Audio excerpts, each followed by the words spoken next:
Hello, good evening everyone. My name is Kiran Kuhar और मैं हूं आपकी पेपर 2 यूजीसी नेट ज्योग्राफी की ट्रेनर। लाइव क्लास शुरू हो गई है, तो जल्दी से जल्दी आप सब लोग अपनी लाइव क्लास ज्वाइन करो ताकि हम अपना जो सेशन है वो शुरू करते हैं। 2 मिनट वेट कर लेते हैं ताकि सभी जो बच्चे हैं वो जुड़ जाए और उसके बाद जो क्लास है वो शुरू करते हैं।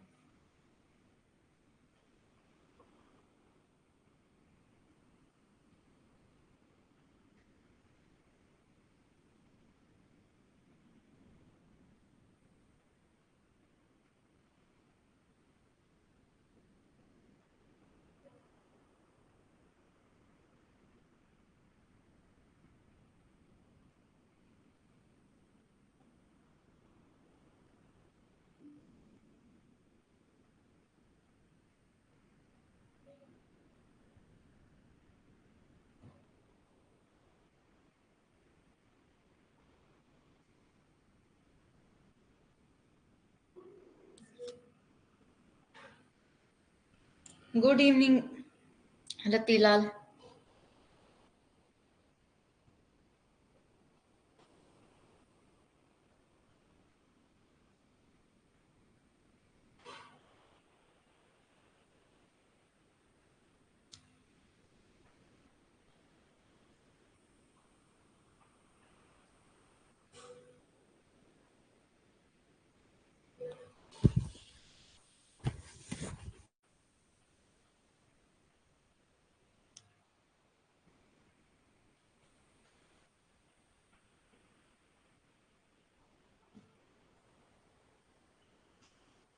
तो आज हम जो टॉपिक शुरू करने वाले हैं वो हमारा टॉपिक है अर्थक्वेक।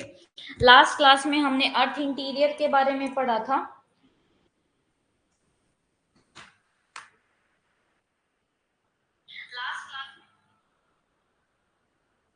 और आज जो हमारा टॉपिक है वो कौन सा टॉपिक रहेगा आपका?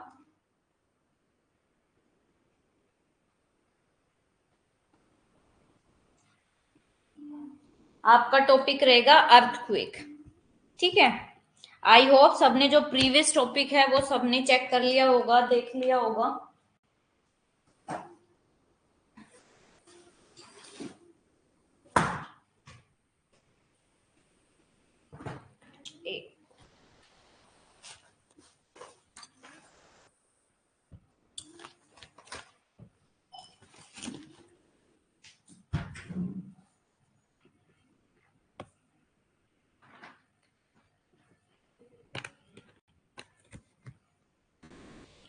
तो अर्थक्वेक हम शुरू करने वाले हैं और सबसे पहले हम पढ़ते हैं अर्थक्वेक। अर्थक्वेक को हिंदी में बोला जाता है बेटे भूकंप बोला जाता है। देखो, अब अगर हम ये देखें कि अर्थक्वेक की स्टडी करने वाले सब्जेक्ट को क्या बोलते हैं, जैसे आप ज्योग्राफी है, ज्योग्राफी में आप पढ़ते हो, ज्योग्राफी आपको बताता है डिस्क्रिप्शन ऑफ अर्थ, अर्थ के डिस्क्रिप्शन के बारे में बताता है। ऐसे ही आपका जो सब्जेक्ट है जो अर्थक्वेक के बारे में बताता है उसको बोला जाता है सिस्मोलॉजी, और ये आपका प्रीवियस ईयर क्वेश्चन है। सिस्मोलॉजी आपका वो साइंस है जो स्टडी करता है किसके वेरियस एस्पेक्ट को, यानी कि सिस्मिक एक्टिविटी को, कि कैसे जो अर्थक्वेक की वेव्स है वो जनरेट हुई हैं, और उस साइंस को, उसकी स्टडी को बोला जाता है सिस्मोलॉजी। लॉजी का मतलब होता है स्टडी और सिस्मो का मतलब होता है आपका अर्थक्वेक से। तो अर्थक्वेक की स्टडी करने वाले सब्जेक्ट को क्या बोला जाता है? सिस्मोलॉजी बोला जाता है। और अगर आपसे क्वेश्चन पूछा जाए कि जो आपका वेव्स हैं, अर्थक्वेक की वेव्स है जिनको सिस्मिक वेव्स बोला जाता है, उनको किस पर रिकॉर्ड किया जाता है, तो उनको सिस्मोग्राफ एक आपका इंस्ट्रूमेंट होता है, एक टूल है, उस पर इसको सिस्मिक वेव्स को क्या किया जाता है? रिकॉर्ड किया जाता है। अर्थक्वेक की आपकी 3 वेव है। आपकी सबसे पहली है प्राइमरी वेव, प्राइमरी वेव के बाद सेकेंडरी वेव, सेकेंडरी वेव के बाद है आपकी लव वेव। आपकी जो ये वेव्स है ना, वेव्स 2 तरीके की होती हैं। एक को बोला जाता है बॉडी वेव और एक को बोला जाता है आपका सरफेस वेव। ये आगे अभी हम पढ़ेंगे कि बॉडी वेव किसको बोला जाता है, सरफेस वेव किसको बोला जाता है। अब यहाँ पे सबसे इंपॉर्टेंट बात है कि फोकस किसको बोला जाता है, एपी सेंटर किसको बोला जाता है, हाइपोसेंटर किसको बोला जाता है। ठीक है, तो बात करते हैं फोकस की। देखो, ये आपका अर्थ है। ठीक है, अर्थ के अंदर जहां पर जो अर्थक्वेक है, भूकंप है, भूकंप का जहां पर सबसे पहले अकरेंस होता है, यानी कि भूकंप जहां पर अर्थ के अंदर सबसे पहले आता है, उसको बोला जाता है आपका फोकस। और इस फोकस के बिल्कुल स्ट्रेट यानी कि सीधा जहां पर सबसे पहले भूकंप जो है अर्थ के ऊपर आता है, बिल्कुल सीधा जो पॉइंट होता है, इसको बोला जाता है आपका एपी सेंटर। ठीक है, इसको एपी सेंटर बोलते हैं। और फोकस समझ में आ गया। देखो, the place of the occurrence of an earthquake is called focus. वो प्लेस जहां पे अर्थक्वेक, बेटे नेटवर्क जो इशू है ना रतिलाल, वो मेरे साइड से नहीं है, मेरे साइड से नेटवर्क एकदम ओके है। आप एक बार चेक करो दोबारा से, जो क्लास है क्लास को दोबारा से ज्वाइन करो। ठीक है, तो देखो ये आपका अर्थ है। अर्थ के अंदर सबसे पहले जहां पे वेव उठती है, अर्थक्वेक आता है, उसको बोला जाता है फोकस। और फोकस के बिल्कुल स्ट्रेट में वो पॉइंट जहां पर ये वेव सबसे पहले पहुंचती हैं, उसको बोला जाता है एपी सेंटर। और एपी सेंटर कहाँ पे लोकेट है? Which is located on the earth surface and is always perpendicular to the focus. Focus के हमेशा परपेंडिकुलर होगा। ठीक है, फोकस के हमेशा राइट एंगल पर होगा, परपेंडिकुलर होगा आपका एपी सेंटर। हिंदी में भी देख लो, भूकंप विज्ञान वह विज्ञान है जो भूकंप आने के दौरान उत्पन्न भूकंपीय तरंगों के विभिन्न विभिन्न पहलुओं का क्या करता है? अध्ययन करता है, स्टडी करता है। और जो भूकंप की वेव्स है उनको सिस्मोग्राफ जो उपकरण है उसमें रिकॉर्ड किया जाता है। और भूकंप आने के स्थान को फोकस कहा जाता है। और जिस स्थान पर सबसे पहले भूकंपीय घटना का अनुभव होता है उसे उपकेंद्र बोला जाता है। एक होता है फोकस और एक होता है आपका एपिसेंटर। इसमें कंफ्यूज मत होना। ठीक है, देखो ये तो आपका क्या हो गया, फोकस या एपिसेंटर। इस एपिसेंटर पे आने के बाद एक जो आपका अर्थक्वेक है ना, यहाँ पे अपोजिट साइड में 21 मिनट बाद आता है, जिसको बोला जाता है एंटीपोड। ठीक है,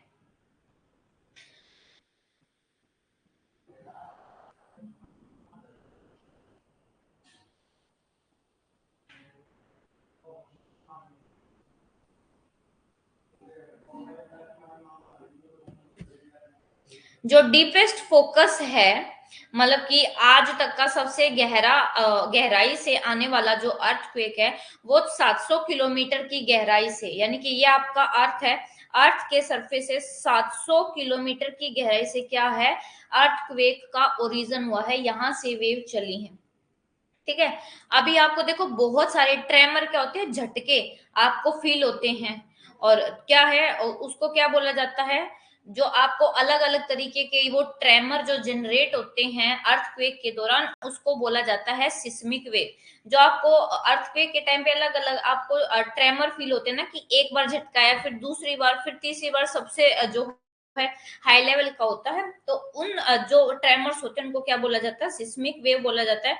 और जनरली जो आपकी सिस्मिक वेव होती है बेटे, वो 3 कैटेगरी की होती है, primary waves, secondary waves, surface waves. ठीक है, आपकी प्राइमरी वेव को पी वेव भी बोलते हैं, सेकेंडरी वेव को S wave and surface wave को आपका एल वेव भी बोलते हैं। अब आपके जो एएन स्ट्रोलर है ना, एएन स्ट्रोलर ने जो है अर्थक्वेक के बारे में बताया है कि अर्थक्वेक इज एन वाइब्रेशन।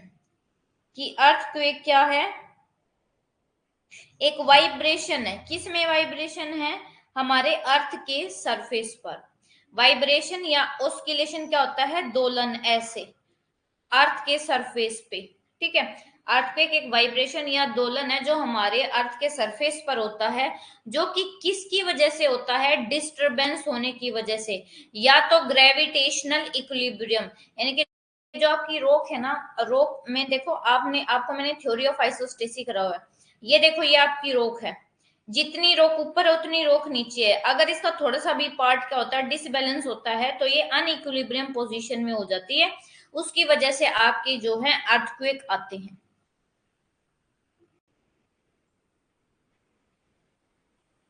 सबसे गहरा फोकस कहां पर है, कहां से किया गया है? 700 किलोमीटर की गहराई पर मापा गया है पृथ्वी की सतह से।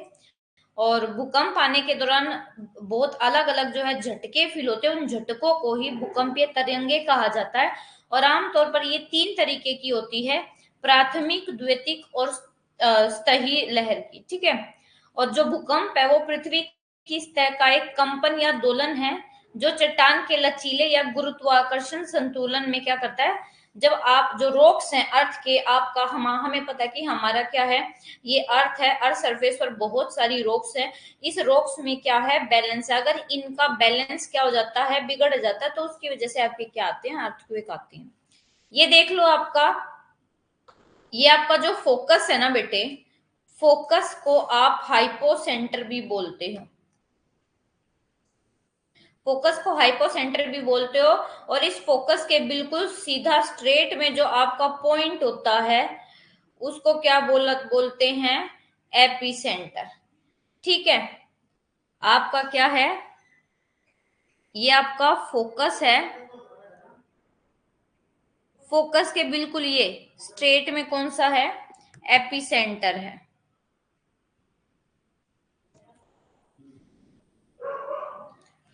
और हमें पता है कि जब अर्थक्वेक आता है तो अर्थक्वेक के टाइम पे जो ये सिस्मिक वेव आती है ना, पहले ये I P wave, P wave के बाद I S wave, S wave के बाद आई एल वेव। तो ये जो है ना आपके सिस्मोग्राफ के द्वारा क्या कर ली जाती है, रिकॉर्डेड। और शुरुआत में क्या होता है ना, आपकी बहुत छोटी छोटी जो है वेव्स रिकॉर्ड होती है। और मतलब कि शुरू कई आपकी वेव्स है ना इतनी छोटी होती है ना कि वो सिस्मोग्राफ में रिकॉर्ड ही नहीं हो पाती है। और इस तरह के जो ऐसे ट्रेमर आते हैं, ऐसे झटके आते हैं ना जो हमें महसूस भी नहीं होते, उनको प्रीलिमिनरी ट्रेमर बोला जाता है। और एक इंटरवल के बाद ये जब आपके छोटे छोटे आपके गैप आ रहे हैं, इसमें एक इंटरवल के बाद बहुत जो है सेकंड ट्रेमर आता है, जिसको बोला जाता है सेकंड प्रीलिमिनरी ट्रेमर। यानी कि पहले आया जो हमें फील भी नहीं हुआ, दूसरा ऐसा आएगा कि थोड़ा सा हमें फील हो जाएगा, कभी फील होता है कभी नहीं होता। तीसरा क्या आता है, मेन ट्रेमर होता है, बहुत स्ट्रॉन्ग वेव इसमें क्या करी जाती है, इसमें रिकॉर्डेड होती है। 3 ट्रेमर होते हैं, preliminary tremor, second preliminary tremor और मेन ट्रेमर। मेन ट्रेमर में आपका बहुत बड़ा आपको झटका लगता है, एकदम से सब कुछ हिल जाता है, घर में खिड़की पंखे वगैरह सब कुछ। और कई बार उस मेन ट्रेमर में अगर वो आपका अर्थ ज्यादा मैग्नीट्यूड पर है तो वो टूट भी जाता है, घर वगैरह भी टूट जाते हैं। ठीक है, तो ये हिंदी में है कि जब भूकंप आता है तो जो आपका सिस्मोग्राफ है उसकी मदद से भूकंपीय जो तरंगे हैं उसको मापा जाता है, उसको दर्ज किया जाता है। शुरुआत में कुछ छोटे और कमजोर जो है जो उतार चढ़ाव है वो दर्ज किए जाते हैं। और ऐसे जो झटके होते हैं उनको प्रारंभिक झटके बोला जाता है। फिर थोड़े अंतराल के बाद दूसरे झटके आते हैं, वो रिकॉर्ड होते हैं। और लास्ट में बहुत तेज लहरों के जो है ना झटके रिकॉर्ड किए जाते हैं, जिन्हें मुख्य झटके, इंग्लिश में याद रखना, main tremor, preliminary tremor and second preliminary tremor.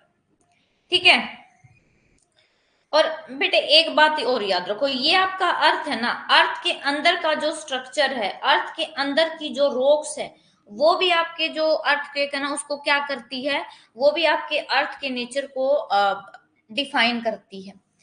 जो नेचर और प्रॉपर्टीज हैं आपके अर्थ के इंटीरियर की, वो भी सक्सेसफुली ऑब्टेन करती है। ठीक है, और बहुत सारी स्टडी के वेरियस एस्पेक्ट के बेस पे जो सिस्मिक वेव है वो mainly velocity and travel path of this wave while passing through a homogeneous solid body, but these waves are reflected and refracted while passing through a body having hetero। ये कहते हैं कि जब तक जैसे आपका ये अर्थ के अंदर का है, ये आपका क्या है, मेंटल है, मेंटल के बाद क्या है, कोर है। जब तक इनमें होमोजिनिटी होती है, जैसे आपका अपर मेंटल है, अपर मेंटल में ये वेव क्या हो जाती है, रिफ्लेक्ट और रिफ्रैक्ट हो जाती है। क्यों, क्योंकि अपर मेंटल आपका क्या है, लिक्विड में है। लोअर मेंटल और फिर आपका क्या है, इनर कोर, वहां पे क्या रहते हैं, इनकी डायरेक्शन में कोई चेंज नहीं होता, लेकिन जैसे ही आउटर कोर में कोई चेंज होता है, जैसे ही इनर कोर में होता है तो वहां पे चेंज हो जाता है। क्यों, क्योंकि वहां पे फिर से आपका जो कोर है वो क्या आ जाता है, लिक्विड में आ जाता है, इसलिए इनकी डायरेक्शन में, डेंसिटी में चेंज हो जाता है। आया समझ में। उसके बाद कहते हैं कि अगर हमारी अर्थ अर्थ अंदर से, चाहे आपका क्रस्ट है, चाहे आपका मेंटल है, चाहे आपका कोर है, ये अगर तीनों सेम मटेरियल के होते ना, सॉलिड मटेरियल से बनी होती, तो ये जो सिस्मिक वेव है ना, ये आपका डायरेक्ट स्ट्रेट पाथ में आती। मतलब कि देखो जैसे अभी ऐसे आ रही है, ऐसे ऐसे, कोई ऐसे कोई ऐसे, लेकिन जब अगर आपका सारा अर्थ सॉलिड पार्ट से बना हुआ था, तो ये सीधा कैसे आती, ऐसे सीधी स्ट्रेट, बिल्कुल ऐसे, बिल्कुल ऐसे, बिल्कुल सीधी स्ट्रेट आती। ठीक है, कोई डेविएशन नहीं होता, ना कोई रिफ्लेक्शन होता। लेकिन ये जो बात है ना, ये रियलिटी में जो है ट्रू नहीं है। ठीक है,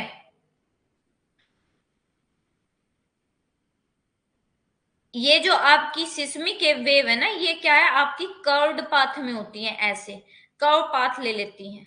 ठीक है, इनका कैसे पाथ होता है, कर्व्ड और रिफ्रैक्टेड पाथ होता है। ये बेटे इनका पाथ कर्व और रिफ्रैक्टेड इसलिए होता है क्योंकि हमारी जो अर्थ है, अर्थ के अंदर का जो स्ट्रक्चर है वो होमोजीनियस नहीं है, सेम नहीं है।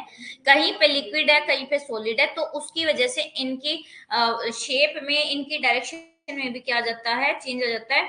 तो ये ऑब्वियस है कि जो आपका अर्थ है, अर्थ क्या है, is not compose of homogeneous material, homogeneous material से नहीं बनी है। जबकि जो आपके अर्थ के जितनी भी लेयर, उसमें डेंसिटी में डिफरेंस है, वेरिएशंस है, जिसकी वजह से इनमें भी क्या हो जाते हैं, वेरिएशंस हो जाते हैं।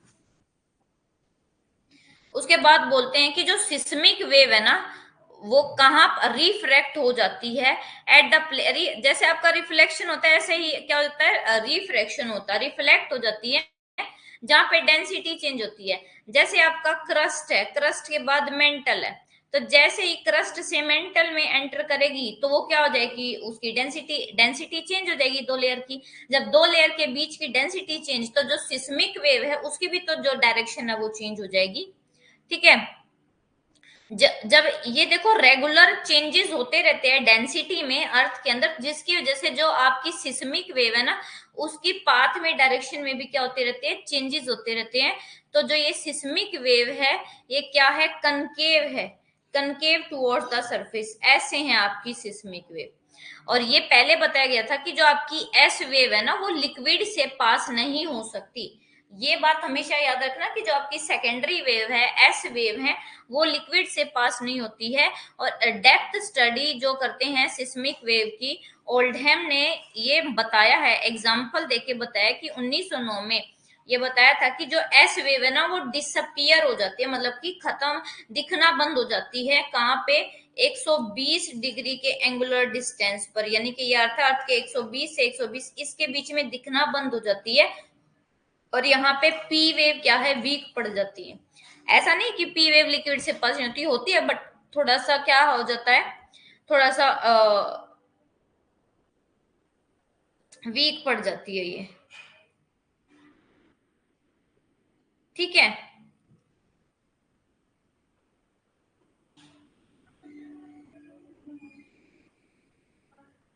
हिंदी में भी देख लो इसको।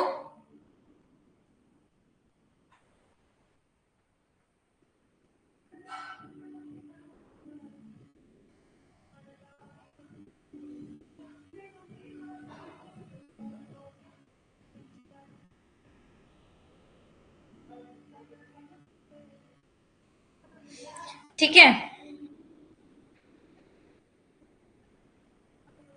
जो आपकी भूकंप की तरंगे है ना, जब घनत्व परिवर्तन होता है, ठीक है, आप जब बेटे डेंसिटी में चेंज हो जाता है ना, दो लेयर है आपकी, लेयर वन लेयर टू, इनकी जब डेंसिटी में चेंज हो जाता है, तो आपकी जो वेव्स है ना, वेव की डायरेक्शन भी चेंज हो जाती है। अगर मान लो वे यहां से आ रही हैं, तो वे क्या हो जाएगी, फिर ऐसे चली जाएंगी डेंसिटी में, ऐसे अगर वो आ रही है तो ऐसे हो जाएंगी, डेविएट हो जाएंगी अपने रास्ते से।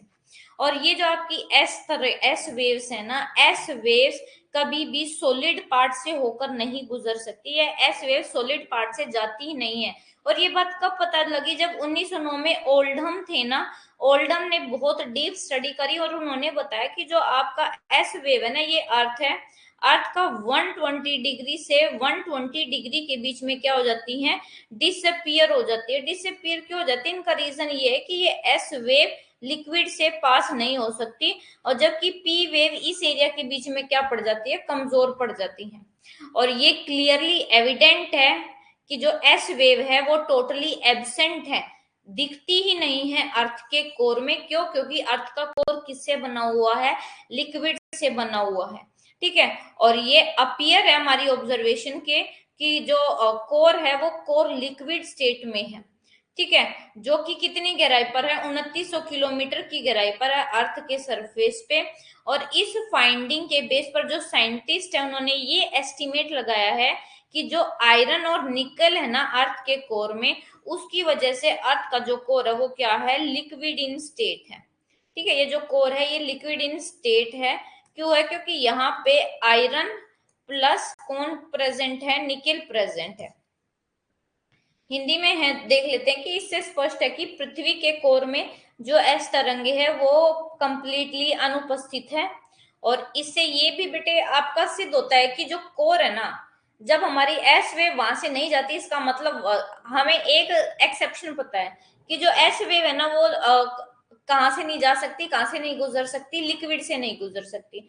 तो अब हमें क्लियरली पता चल गया कि अगर हमारी जो एस वेव है वो कोर में एब्सेंट है, कोर में एब्सेंट है, तो इसका मतलब रीजन क्या है कोर में एब्सेंट होने का, कि जो कोर है कोर में लिक्विड है। ठीक है, ये कहते हैं कि अगर हम नेचर को पढ़ें, कैरेक्टरिस्टिक विशेषता पढ़े, वेलोसिटी पढ़े सिस्मिक वेव की, हमें ये जानने को मिलता है कि बहुत सारे डेंसिटी जोन हैं अर्थ के अंदर।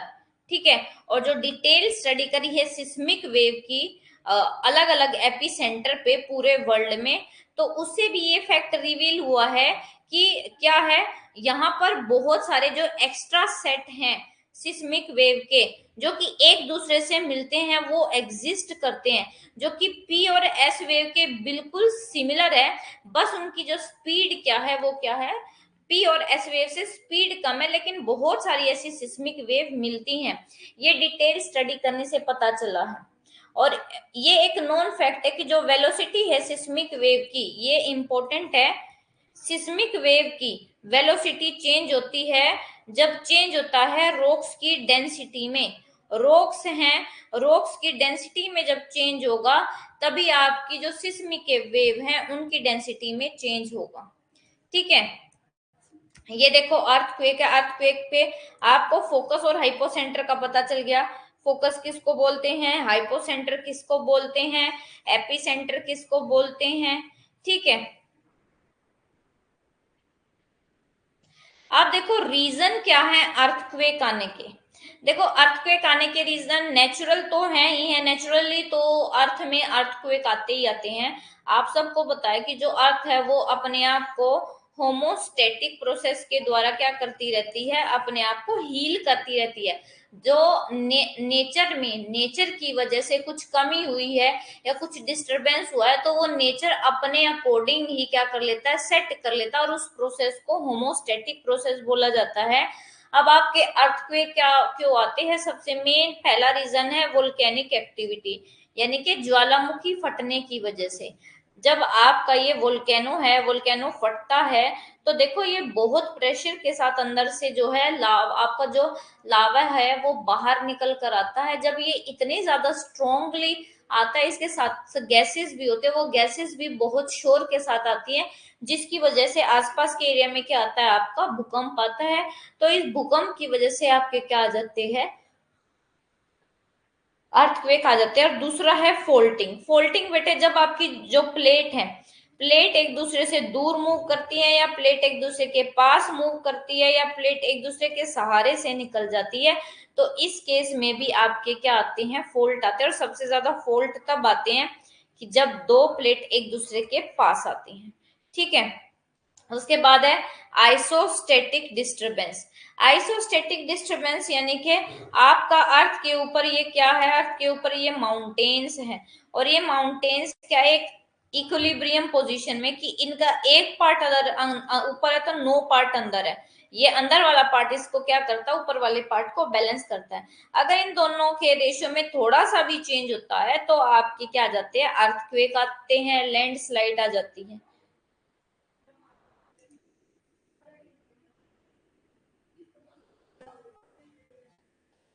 उसके बाद है आपका हाइड्रोलोड। हाइड्रोलोड जैसे हम डैम वगैरह बना देते हैं ना, तो उसकी वजह से जो आपका लैंड है ना, उस लैंड पार्ट पर लोड बहुत बढ़ जाता है कंक्रीट का, जिसकी वजह से क्या आता है, अर्थक्वेक ज्यादा आ जाते हैं। ठीक है। और उसके बाद है अर्थ सरफेस का कंप्रेशन।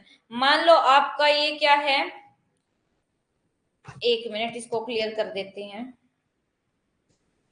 देखो, ये ऊपर एक प्लेट है, ये ऊपर एक प्लेट है, ये इधर नीचे की तरफ मूव कर रही है, ये ऊपर की तरफ मूव कर रही है, तो ये इससे क्या है, बीच वाला जो एरिया वो बिल्कुल कंप्रेस हो जाता है, दब जाता है, जिसकी वजह से आपके क्या आते हैं, वहां पर अर्थक्वेक आते हैं। और प्लेट टेक्टोनिक, मैंने आपको पहले भी बताया था, प्लेट तीन तरीके की होती है। पहली वो प्लेट जो एक दूसरे से दूर जाती है, दूसरी जो एक दूसरे के पास आती है, तीसरी जो एक दूसरे के पास से गुजर जाते हैं। और सबसे ज्यादा अर्थक्वेक आते हैं जब दो प्लेट एक दूसरे के पास आते हैं, भारी प्लेट हल्की प्लेट के नीचे क्या हो जाती है, धस जाती है। ठीक है। अब आपके क्या है टाइप्स ऑफ अर्थक्वेक, अर्थक्वेक के टाइप बता रखे हैं। सबसे पहला जो अर्थक्वेक है,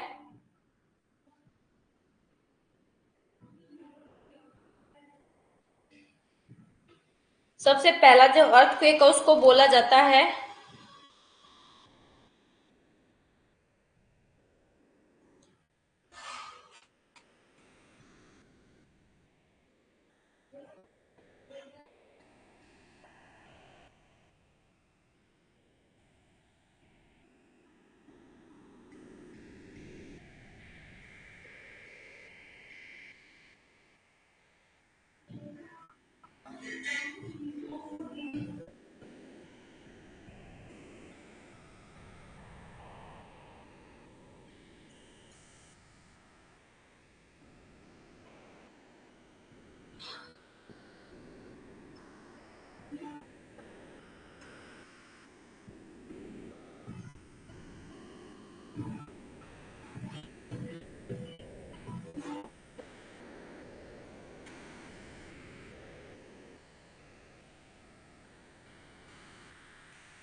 ठीक है। उसके बाद आपका हाँ कि अर्थक्वेक कितने टाइप के होते हैं। तो सबसे पहले जो आपका अर्थक्वेक है उसको बोला जाता है टेक्टोनिक अर्थक्वेक। ठीक है। टेक्टोनिक अर्थक्वेक कब आते हैं, जब आपकी प्लेट मूवमेंट करती है, व्हेन प्लेट्स मूव। जब आपकी प्लेट तीन तरीके की होती है। प्लेट वन, जब दो प्लेट एक दूसरे से दूर जाती हैं। प्लेट टू, जब दो प्लेट एक दूसरे के पास आती है। तीसरा जो टाइप होता है वो होता है जब दो प्लेट एक दूसरे के पास से गुजर जाती है। ठीक है। ये जो आपका अर्थक्वेक है तो वो इन प्लेट के मूवमेंट होने की वजह से आता है। Tectonic earthquake generated due to sliding of the rocks along the fault plane. Fault plane क्या होता है, एक आपकी लाइन होती है, इस लाइन के सारे आपकी दो प्लेट खिसकते हैं, या तो ये इधर चली जाती है, ये उधर चली जाती है, या इससे ये इधर आ जाती है, ये इधर आ जाती है। ठीक है। तो इसकी वजह से जो मोस्ट कॉमनली आपके अर्थक्वेक आते हैं ना, तो वो इस टेक्टोनिक अर्थक्वेक की, टेक्टोनिक प्लेट्स की वजह से आते हैं। जैसे आपका यहाँ पर जापान है, जापान के बाद यहाँ पे पैसिफिक प्लेट है, और यहाँ पे नीचे क्या है, फिलिपाइन प्लेट है। तो जापान में इसलिए भी ज्यादा जो है आपके अर्थक्वेक आते हैं, क्योंकि जापान इन तीनों प्लेट के यहाँ पे जॉइंट पे के ऊपर स्थित है, जिसकी वजह से इन तीनों प्लेट में नीचे कोई भी गड़बड़ होती है तो उसका इफेक्ट सीधा किस पर है, जापान में पड़ता है। उसके बाद है वोल्केनिक अर्थक्वेक।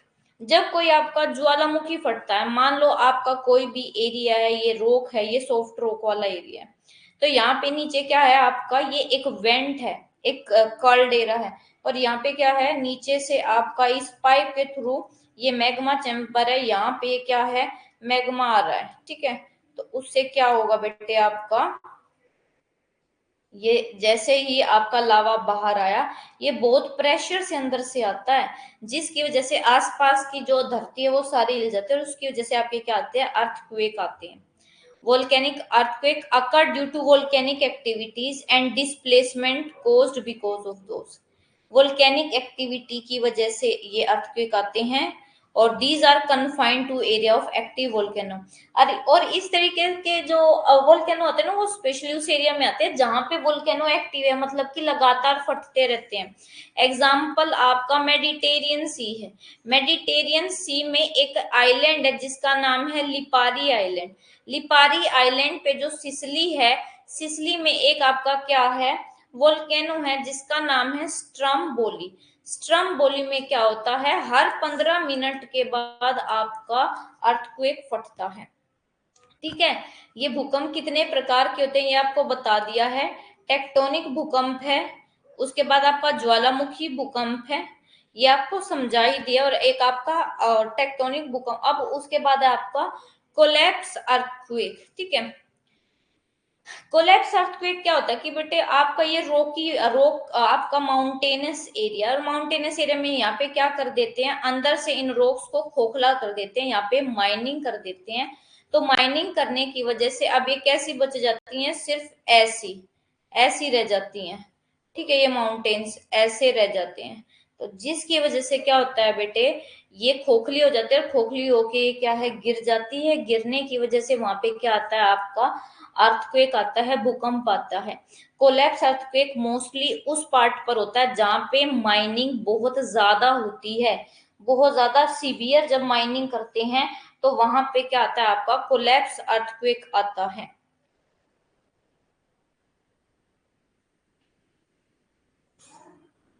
उसके बाद आपका एक्सप्लोजन अर्थक्वेक अब कौन से होते हैं, देखो एक्सप्लोजन अर्थक्वेक आपके वो अर्थक्वेक आते हैं, मान लो ये आर्टिफिशियल होता है, ये ह्यूमन की वजह से होता है, ये कोई नेचुरल नहीं है। और ये कोलैप्स अर्थक्वेक भी आर्टिफिशियल है, ह्यूमन एक्टिविटी ज्यादा करने की वजह से आता है।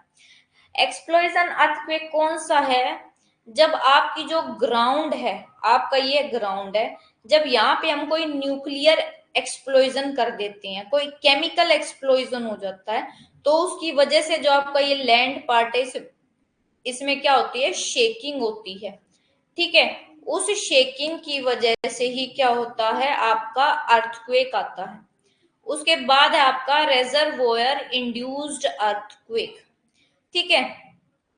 ये रेजर्वोयर इंड्यूस्ड अर्थक्वेक भी कैसे होते हैं, आपके आर्टिफिशियल होते हैं, ह्यूमन एक्टिविटी की वजह से आते हैं।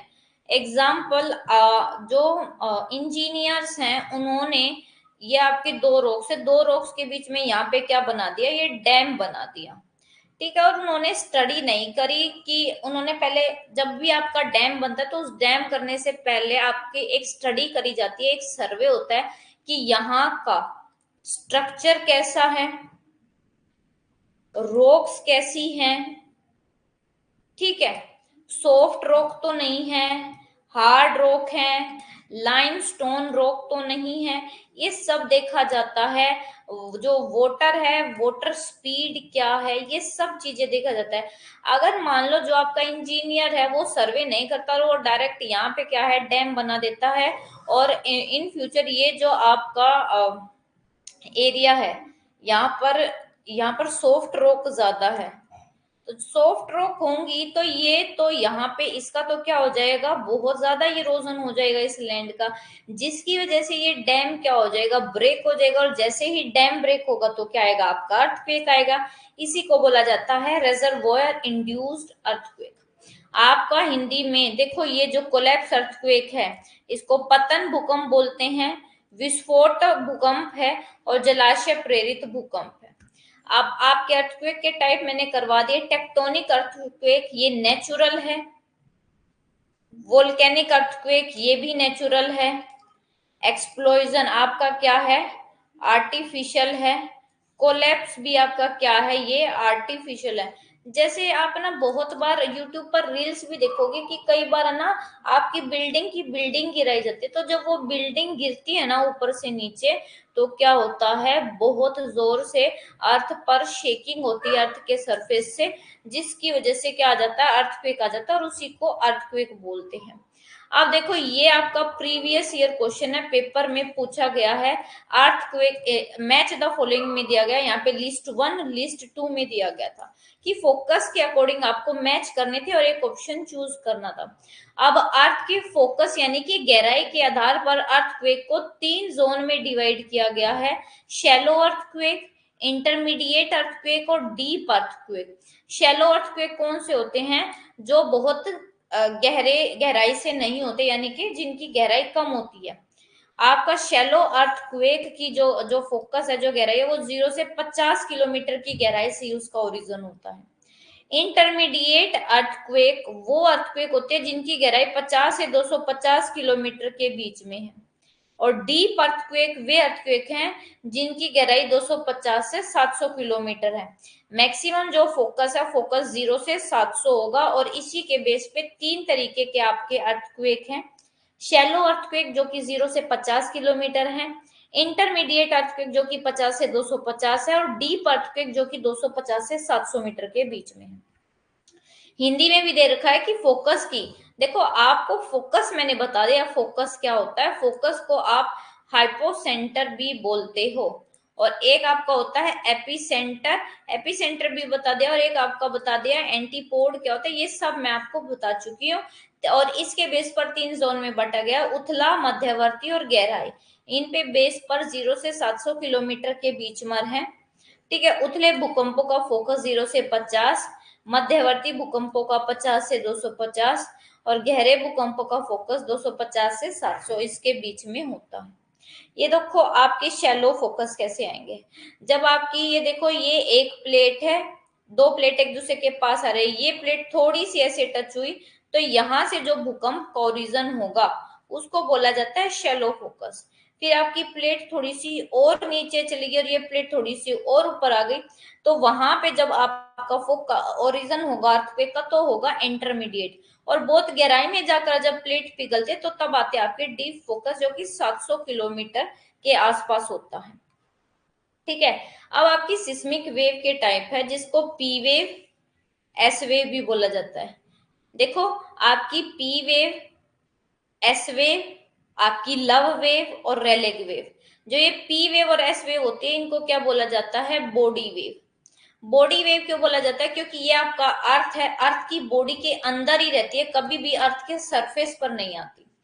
जबकि आपकी ये दोनों क्या है, सरफेस वेव है, ये पृथ्वी के सरफेस पर चलती है, और सबसे ज्यादा डिस्ट्रक्शन भी ये लव वेव करती है, सबसे लेट आती है और सबसे ज्यादा डिस्ट्रक्शन करती है।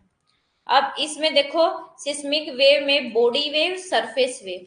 बॉडी वेव में आपका longitudinal P wave, transverse wave. देखो लॉन्गिट्यूडनल क्या होती है, ऐसे स्ट्रेट, ट्रांसवर्स कैसी होती है, 90 डिग्री पर होती है। एल वेव ये है आपका। अब सबसे पहले है प्राइमरी वेव। देखो प्राइमरी वेव को हम लॉन्गिट्यूडनल और कंप्रेशनल वेव भी बोलते हैं, या सिंपली आप पी वेव भी बोलते हो, क्योंकि ये जो साउंड वेव्स होती है ना, साउंड वेव ऐसे चलती हैं, अगर यहाँ से कुछ बोला तो सीधा ऐसी जाएंगी, तो इसको क्या बोला जाता है, प्राइमरी वेव, या ये साउंड वेव की तरह दिखती है। तो ये देखो ये आपको कीवर्ड दे दिया जाएगा कि कौन सी वेव है जो साउंड वेव की तरह होती है, तो वो आपकी प्राइमरी वेव होती है, जहां पे particle, wherein particle move both to and from the line of the propagation, यानी कि यहां से, जहां से बोला है एंड तक, वहां तक क्या जाएगी, ये मूव करेंगे पार्टिकल। देखो जो सबसे ज्यादा जो स्पीड होती है वो पी वेव की होती है।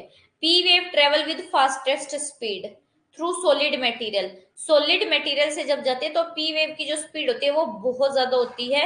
ये भी ये है कि जो आपकी पी वेव है ना, ये लिक्विड से भी पास हो सकती है, लेकिन डिफरेंस इतना आ जाता है कि बेटे कि जब ये लिक्विड से पास होती है ना, तो इसकी जो स्पीड है ना वो कम हो जाती है एज कंपेयर टू इसकी सॉलिड मटेरियल में जब ये जाती है तो स्पीड ज्यादा, लेकिन जैसे ही लिक्विड में आते हैं तो ये वीक पड़ जाती है।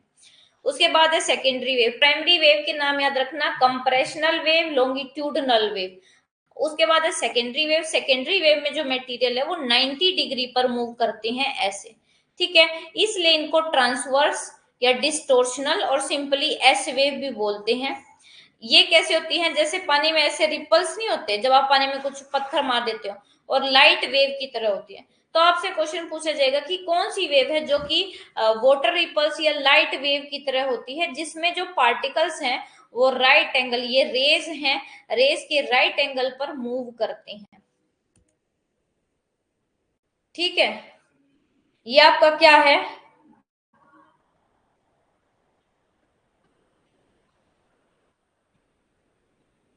क्लियर हो गया सबको? जल्दी से बताओ।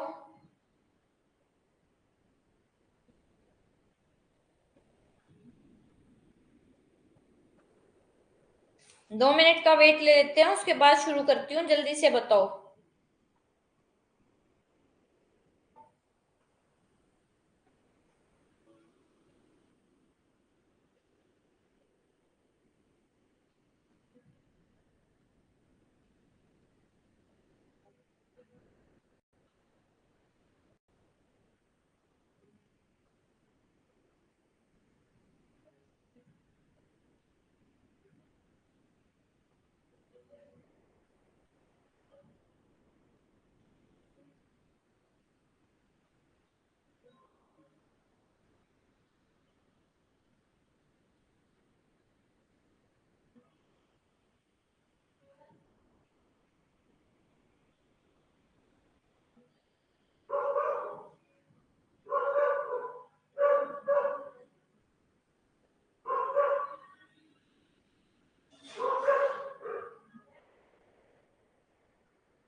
एक बार इसको देख लो कि आपको पी वेव समझ में है, उसके बाद एस वेव का करते हैं।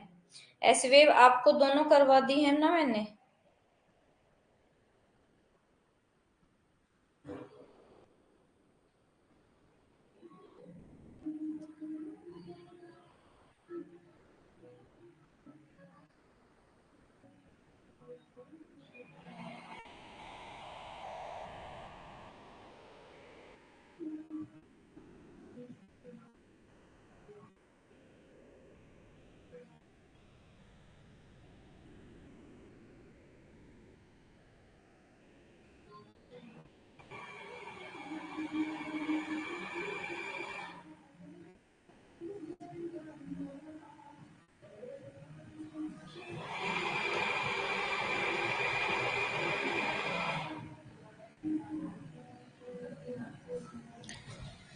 अब है आपकी एस वेव्स। एस वेव्स आपकी क्या हैं, जो कि लिक्विड मटेरियल से आपकी पास नहीं हो सकती, उसको बोला जाता है आपका एस वेव।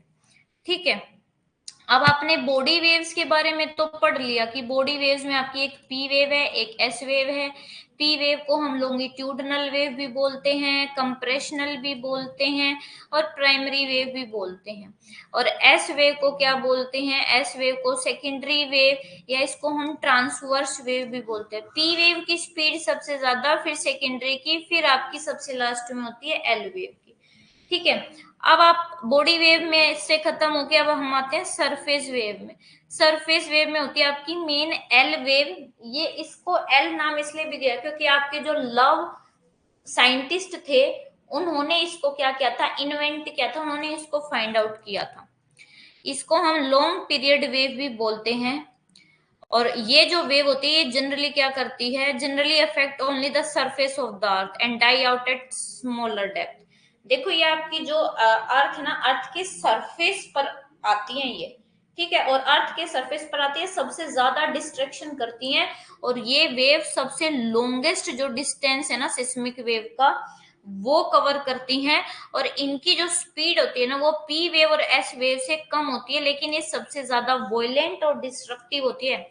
सबसे शांति से आती हैं, सबसे ज्यादा हंगामा करती हैं। पी वेव एस वेव बहुत हंगामे से आती है और बहुत शांति से क्या करते हैं? कुछ नहीं करते, डिस्ट्रक्शन नहीं करती हैं। ठीक है, तो जो एस तरंगे हैं वो तरल पदार्थों से होकर नहीं गुजर सकती। उसके बाद जो आपकी ये हैं स्थायी तरंगे हैं, इन्हें लंबी अवधि की तरंगे या केवल एल तरंगे भी बोला जाता है। और ये जो तरंगे होती है ये आमतौर पर केवल सतह को ही प्रभावित करती हैं। पृथ्वी और कम गहराई पर क्या है, ये मतलब कि ज्यादा डेप्थ से ओरिजिन नहीं होती, कम गहराई पर ही ये डिसअपियर हो जाती हैं। इनकी स्पीड जो है सबसे कम होती है, लेकिन ये सबसे ज्यादा हिंसक और विनाशकारी होती है। और ये स्टेटमेंट आती है आपके एग्जाम में। ठीक है, उसके बाद है एमरजेंस ऑफ शेडो जोन। अब शेडो जोन क्या होता है? देखो जहां पर आपकी ये एस वेव नहीं पहुंचती हैं, ये आपका अर्थ है अर्थक्वेक का ये जो पार्ट है इसमें आपकी क्या है? एस वेव नहीं पहुंचती, तो इसको क्या बोला जाता है? Shadow zone. ऐसे ही पी वेव भी नहीं पहुंच पाते, उसको भी क्या बोला जाता है? Shadow zone of P waves. तो देखो earthquake waves get recorded in seismograph. ठीक है, जो अर्थक्वेक की जो वेव है जो सिस्मोग्राफ में रिकॉर्ड हो जाती है, लोकेट हो जाती है, ठीक है। हाउएवर देयर, लेकिन कुछ ऐसा स्पेसिफिक एरिया भी है जहां पे ये जो वेव है वो नहीं पहुंच पाती, और उसी को बोला जाता है शेडो जोन। ठीक है, उसको क्या बोला जाता है? Shadow zone. मतलब कि कुछ एरिया ऐसा है जहां पर ये हमारी वेव्स नहीं पहुंच पाती, उसको शेडो जोन बोला जाता है। बहुत सारी जब डिफरेंट इवेंट्स हुए, उन्होंने इस बात को रिवील किया कि जो हर अर्थक्वेक है, ठीक है, वो क्या है? हर अर्थक्वेक का एक जोन होता है, एक शेडो जोन होता है। और ये सिस्मोग्राफ में ऑब्जर्व किया कि जो डिस्टेंस है 105 डिग्री एपी सेंटर से 105 डिग्री के बीच में क्या होता है? जो पी वेव और एस वेव हैं उनका अराइवल होता है, ये रिकॉर्ड होती है। लेकिन जो सिस्मोग्राफ है, सिस्मोग्राफ में 145 डिग्री से 145 डिग्री के बीच में पी वेव और एस वेव का अराइवल रिकॉर्ड नहीं होता है, जो कि ये शो करता है कि यहाँ पे पी वेव एस वेव नहीं आती, तो कुछ तो गड़बड़ है, कुछ तो ऐसी चीज है। ठीक है, तो जो जोन 105 से 145 के बीच में है, ये एपी सेंटर से 105 से 145 डिग्री के बीच में शेडो जोन होता है, दोनों वेव का, पी वेव का भी एस वेव का भी। पूरा जोन 105 से 105 के बीच में आपकी क्या है? अर्थक्वेक एस वेव नहीं होती, तो उसको बोला जाता है shadow zone of S wave. ठीक है, तो शेडो जोन जो है एस वेव का वो ज्यादा बड़ा है पी वेव्स के। जो शेडो जोन है पी वेव का वो क्या है? 105 से बस 100, ये अर्थ है, अर्थ में 105 से 145 इतनी है। वही अगर आप एस वेव का देखोगे तो वो 145 से 105 से 145, 105 से 145 नहीं, 145 से 145 है। ठीक है, तो जो शेडो जोन है एस वेव का वो क्या है? Is not only larger in extent but it is also little over 40% of the earth surface. कहते हैं कि एस वेव एरिया में ही बड़ा नहीं, ये अर्थ के सरफेस से भी 40% ज्यादा जो है ना इसका शेडो जोन है। ये देखो, ये आपका क्या है, एस वेव। कोई डायरेक्ट यहाँ पे ये 105 से 105 के बीच में कोई डायरेक्ट आपकी एस वेव रिकॉर्ड नहीं होती है। और पी वेव देखो 105 से 145 इधर, 105 से 145 इधर, यहाँ पे बस रिकॉर्ड नहीं होती है। बाकी एस वेव का जो एरिया है वो क्या है, बड़ा है। वही पी वेव का एरिया क्या है, वो कम है। ठीक है, ये देखो सबसे ज्यादा अर्थक्वेक कहां पर आते हैं, सबसे ज्यादा अर्थक्वेक आते हैं आपके इस रिंग ऑफ फायर में। सबसे ज्यादा अर्थक्वेक आते हैं इस रिंग ऑफ फायर में। आने का रीजन क्योंकि यहाँ पे डिस्ट्रक्टिव प्लेट्स होता है, यानी कि दो प्लेट एक दूसरे के पास आती है, तो यहाँ पे डिस्ट्रक्शन ज्यादा होता है। इसकी वजह से यहाँ पे सबसे वर्ल्ड के सबसे ज्यादा अर्थक्वेक यहीं आते हैं। ठीक है, देखो India had it share in some of devastating earthquake. India में भी बहुत सारे ऐसे इवेंट है कि जहां पर इंडिया में बहुत बुरे अर्थक्वेक आए हैं। 58.6% जो इंडियन लैंड है वो क्या है, 58.6% इंडिया की लैंड पर मॉडरेट यानी कि हल्के से लेके हाई इंटेंसिटी के जो है अर्थक्वेक आते हैं। कुछ जो ग्रेट अर्थक्वेक है ना जो इंडिया में आए हैं, जैसे आपका कच्छ का अर्थक्वेक है 1819 में था, 8.3 मैग्नीट्यूड पर था। और ये पूछे जाते हैं, मैच द फॉलोइंग में दिए जाते हैं लिस्ट। असम का अर्थक्वेक है 1897 में आया था। बिहार नेपाल में 1934 में 8.4 मैग्नीट्यूड पे। कोयना अर्थक्वेक है ये 6.5 मैग्नीट्यूड पर। उत्तरकाशी है वहां पे 6.6 मैग्नीट्यूड पर। किलारी है वहां पे 6.4 मैग्नीट्यूड पर। भुज है 7.7 रिक्टर पर आया था। और जम्मू कश्मीर में 2005 में क्या है, अर्थक्वेक आया था। अब डिस्ट्रीब्यूशन है अर्थक्वेक का। देखो अगर सबसे बड़ी बेल्ट बताओ ना अर्थक्वेक की, तो वर्ल्ड की जो सबसे बड़ी ग्रेटेस्ट अर्थक्वेक बेल्ट है वो है सरकम पैसिफिक बेल्ट, जो अभी आपको बताई थी चारों ओर पैसिफिक के। इस वाली बेल्ट में पूरे वर्ल्ड के 63 से 65% के बीच में क्या आते हैं, अर्थक्वेक आते हैं। इसलिए इसको रिंग ऑफ फायर भी बोला जाता है।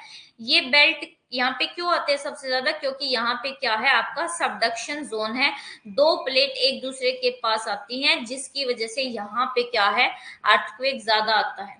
सेकंड है आपकी एल्पाइड अर्थक्वेक बैंक, अफ्रीका के यहाँ से और एशिया के यहाँ से। इसको मिड कॉन्टिनेंटल बेल्ट भी बोलते हैं। ये जावा से सुमात्रा, आपका जावा है, जावा से सुमात्रा के बीच में है। और जावा से लेके सुमात्रा, सुमात्रा से फिर हिमालय और मेडिटेरियन और अटलांटिक ओशियन से शुरू होती है, और वहां नीचे एशिया में सुमात्रा तक है। 21% जो वर्ल्ड के लार्जेस्ट अर्थक्वेक आते हैं वो यही से आते हैं। ठीक है, तो जो थर्ड प्रोमिनियंट बेल्ट है वो क्या है आपका मिड एटलांटिक रीजन, यानी कि अटलांटिक ओशन में आपके क्या आते हैं, सबसे ज्यादा अर्थक्वेक आते हैं। ठीक है, यहाँ पे दो प्लेट एक दूसरे से दूर जाती हैं। यहाँ पे क्या आता है आपका एफ्यूजिव, यानी कि एफ्यूजिव क्या होता है, लावा शांति से निकलता है यहाँ पे। ठीक है, तो यहाँ पे अर्थक्वेक भी क्या आते हैं, शैलो अर्थक्वेक आते हैं। ठीक है, देखो इस वाली बेल्ट में सबसे ज्यादा क्या आते हैं बेटे, अर्थक्वेक आते हैं, इसलिए इसको ring of fire. Second belt आपकी यहां से शुरू होती है और यहां से आके यहाँ पे खत्म होती है, इसको बोला जाता है आपकी मिड कॉन्टिनेंटल बेल्ट या एल्पाइड बेल्ट। थर्ड बेल्ट है आपकी ये, इसको बोलते हैं एटलांटिक बेल्ट। ठीक है, अच्छा अब रीजन क्या है अर्थक्वेक में, रीजन इंडिया में अर्थक्वेक आने के, पहला रीजन तो है ये हिमालयन बेल्ट, कि आपके ये हिमालय है और हिमालय अभी भी बन रहे हैं, जिसकी वजह से यहाँ पे अभी भी आपको देखते हो कि नॉर्दर्न पार्ट में अर्थक्वेक ज्यादा रहे, इसी रीजन से।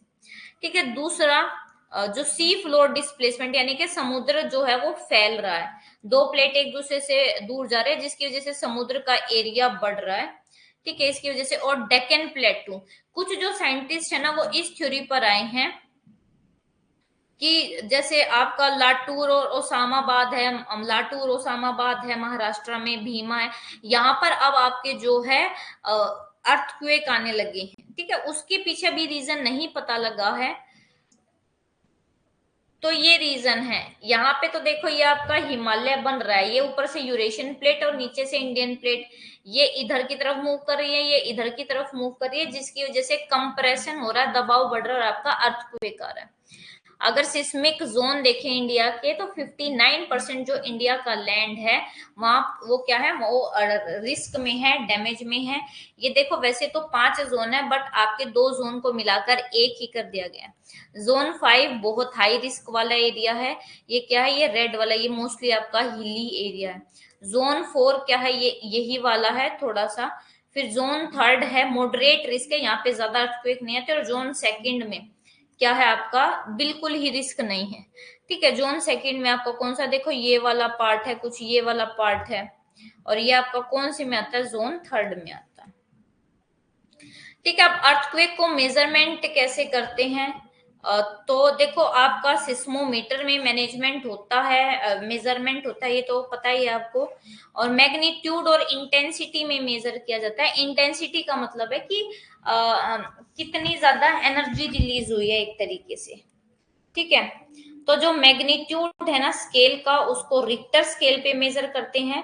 और मैग्नीट्यूड का आता है कि जब अर्थक्वेक आया तो अर्थक्वेक ने कितनी एनर्जी रिलीज करी, वहां पर उसको बोला जाता है मैग्नीट्यूड। और ये 0 से 10 नंबर के बीच में होता है। इंटेंसिटी क्या है, ये देखो इंटेंसिटी कितनी है, यानी कि कितना ज्यादा डिस्ट्रक्शन करा है, ये मर्कौली स्केल पे क्या किया जाता है, उस पे मेजर किया जाता है।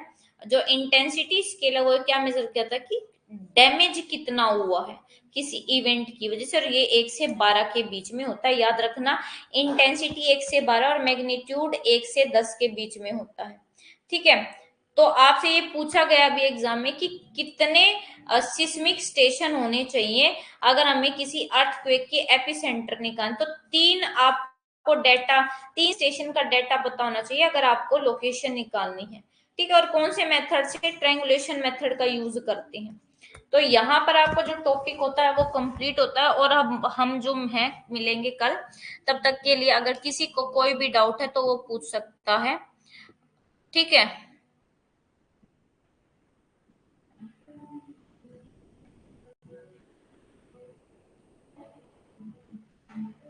ठीक है, अगर कोई भी इश्यू है, आपको कुछ समझ नहीं आता है तो आपको बता दिया जाएगा, और आपकी जो फाइल्स हैं वो अपलोड कर दी जाएंगी आज।